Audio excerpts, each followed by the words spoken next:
একটি গুরুত্বপূর্ণ অঙ্ক যেটা আপকামিং কনস্টেবল ডাব্লিউবিপি এবং কেপি তার পাশাপাশি ক্লার্কশিপের ক্ষেত্রে খুব গুরুত্বপূর্ণ। ডাব্লিউপিএসসির 20 পাতার একটি বইতে একটি পাতা হারিয়ে গেছে, বাকি পাতাগুলির নম্বরের সমষ্টি 195, হারিয়ে যাওয়া পাতাটির নম্বর সংখ্যা কত?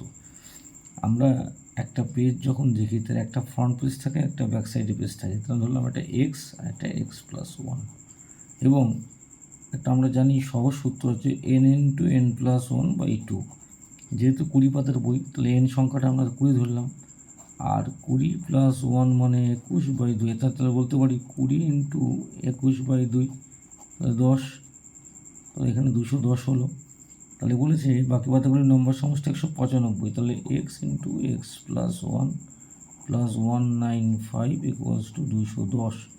তাহলে আমরা এখন সহজে বলতে পারি 2x + 196 হলো 210। তাহলে 2x হচ্ছে 210 - 196, তাহলে 2x = এটা মাইনাস করলে একটা 14, তাহলে x এর মান হচ্ছে 7। এই যে 7, তাহলে x এর মান হলো 7 আর x+1 মানে 8। তাহলে দুটো পেজ যে হারিয়ে গেছে, পাতাটির নম্বর সংখ্যা কত? পাতাটি মানে একটা পেজ হচ্ছে 7, তার পিছনের পেজটাই ব্যাক সাইড তো 8, তাহলে 7 আর 8 উত্তর।